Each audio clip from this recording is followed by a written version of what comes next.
नमस्कार। तो इस तरीके से हम लोग नवरात्र के 9 दिनों की साधना करते हुए आज नवमी तिथि में पहुंच गए हैं। आज मैं आपको बताऊंगा कि ये जो अभी तक आपने 8 दिनों की साधना की, आज नवमी तिथि उस साधना की सिद्धि का अवसर है। तो किस प्रकार आप माँ सिद्धिदात्री की आराधना करें जिससे आपकी ये जो पूरी 9 दिन की साधना है वह पूर्ण हो जाए। माँ दुर्गा की 9वीं शक्ति का नाम सिद्धिदात्री है। ये सभी प्रकार की सिद्धियों को देने वाली हैं। आज की तिथि में शास्त्रीय विधि विधान के अनुसार पूर्ण निष्ठा के साथ साधना करने वाले साधक को समस्त सिद्धियों की प्राप्ति होती है। अर्थात ये जो 9 दिन की साधना, जो भी सिद्धि आपने की है, आज उसका पूर्ण फल मिलता है। अर्थात आपको अपनी साधना का आज पूरा फल मिलने वाला है। तो आज अपनी साधना में कोई भी कमी, कोई भी कसर मत छोड़िएगा। 9 दुर्गाओं में सबसे श्रेष्ठ और सिद्धि और मोक्ष देने वाली दुर्गा को सिद्धिदात्री के नाम से जाना जाता है। ये देवी भगवान विष्णु की प्रियतमा लक्ष्मी के समान कमल के आसन पर विराजमान है और हाथों में कमल, शंख, गदा, सुदर्शन चक्र धारण किए हुए हैं। देव, यक्ष, किन्नर, दानव, ऋषिमुनि, साधक, विप्र और संसारी जन सिद्धिदात्री की पूजा नवरात्र के 9वें दिन अर्थात आज की तिथि में करके अपने जीवन में यश, बल और धन की प्राप्ति को और ज़्यादा मजबूत करते हैं और ज़्यादा उसको निश्चिंत करते हैं। सिद्धिदात्री देवी उन सभी महाविद्याओं की अष्ट सिद्धियां भी प्रदान करती हैं जो सच्चे हृदय से उनके लिए आराधना करता है। 9वें दिन माँ सिद्धिदात्री की पूजा उपासना करने के लिए नवाहन का प्रसाद अर्थात नवरस युक्त भोजन तथा 9 प्रकार के फल फूल आदि का अर्पण करके जो भी भक्त नवरात्र का समापन करते हैं, आप अपने व्रत का पारण करते हैं, उनको संसार के जो भी कष्ट हैं, धर्म, अर्थ, काम, मोक्ष, जो हमारे यहाँ पुरुषार्थ चतुष्टय बताए गए, उनकी भी प्राप्ति होती है। सिद्धिदात्री देवी सरस्वती का भी स्वरूप मानी जाती हैं, जो श्वेत वस्त्रालंकरण से युक्त हैं, महाज्ञान और मधुर स्वर से अपने भक्तों को सम्मोहित करती रहती हैं। तो आज नवरात्रि के 9वें दिन जो हम लोगों ने अपने घरों में कलश स्थापित किया, नवदुर्गाओं के जो भी सांसारिक स्वरूप को हमने अपने यहाँ स्थापित किया, आज नवरात्र की पूर्ति के साथ उनके विसर्जन की भी परंपरा है।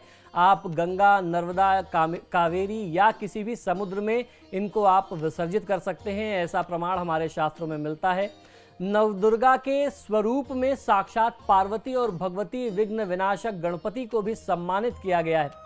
सिद्धिदात्री की कृपा से मनुष्य सभी प्रकार की सिद्धियों को प्राप्त कर मोक्ष पाने में सफल होते हैं। मार्कंडेय पुराण के अनुसार अणिमा, महिमा, गरिमा, लघिमा, प्राप्ति, प्राकाम्य, ईशित्व एवं वशित्व, ये 8 प्रकार की सिद्धियां बताई गई हैं जो माँ सिद्धिदात्री के ही पास हैं और माँ सिद्धिदात्री अपने किसी भी साधक को देने में सक्षम है, जो भी पूरी निष्ठा के साथ माँ सिद्धिदात्री की साधना आज करते हैं। माँ दुर्गा के इस अंतिम स्वरूप की आराधना के साथ ही नवरात्र के अनुष्ठान जो हैं वह आज पूर्ण हो जाएंगे और उसके साथ साथ आज लोग रामनवमी का पर्व भी मनाएंगे। दिन में 12 बजे भगवान श्री राम का जन्म मनाया जाता है। अब मैं आपको बताता हूं कि नवरात्रि की 9वीं तिथि में माँ सिद्धिदात्री को कौन सा भोग आपको अर्पित करना चाहिए, कौन सा भोग शास्त्रोक्त है। नवरात्रि की 9वीं तिथि में आपको काले तिलों का भोग माँ सिद्धिदात्री को अर्पित करना चाहिए और इस भोग को जब आप माँ को अर्पित करें तो उसका कुछ अंश किसी ब्राह्मण को आप दान भी करें। यदि आप ऐसा करते हैं तो अकाल मृत्यु भय से आपको निजात मिल जाता है, राहत मिलती है। साथ ही अनहोनी की जो भी घटनाएं हैं, अनहोनी होने की भी जो भी घटनाएं हैं, उनसे भी आपकी सुरक्षा होती रहती है। अब मैं आपको बताऊंगा कि सिद्धिदात्री देवी जो हैं उनका औषधीय गुण हमारे आसपास किस रूप में मौजूद है। दुर्गा का 9वां रूप सिद्धिदात्री है, जैसा हम चर्चा कर रहे हैं, जिसे नारायणी कहते हैं, या आपने शतावरी सुना होगा। शतावरी बुद्धि, बल एवं वीर के लिए, वीर के विकास के लिए उत्तम औषधि माना गया है हमारे यहाँ आयुर्वेद में। रक्त विकार एवं वात पित्त शोध नाशक है ये जो औषधि है। तो इसका प्रयोग आज की तिथि में करना या ये शतावरी को भोग के तौर पे माता को अर्पित करके स्वयं ग्रहण करना भी आपको आरोग्यता देता है। अब मैं आपको बताता हूं कि किसी भी प्रकार की बाधा शांति के लिए आपको किस मंत्र का जाप करना है जिससे माँ सिद्धिदात्री की कृपा आपको मिले और नवरात्र की 9 दिनों की जो साधना है उसका पूर्ण फल आप प्राप्त कर सकें।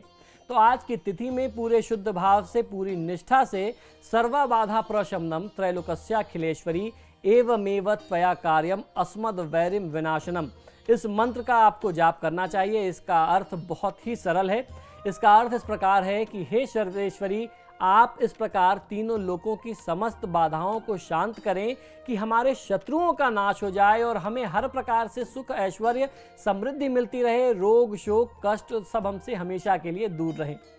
तो आज नवरात्रि की साधना की जो अंतिम प्रक्रिया थी, ये मैंने आपको बताया। अब मैं आपको बताऊंगा कि आज के ही दिन आप महाविद्या के किस स्वरूप की किस विधि से आराधना करें।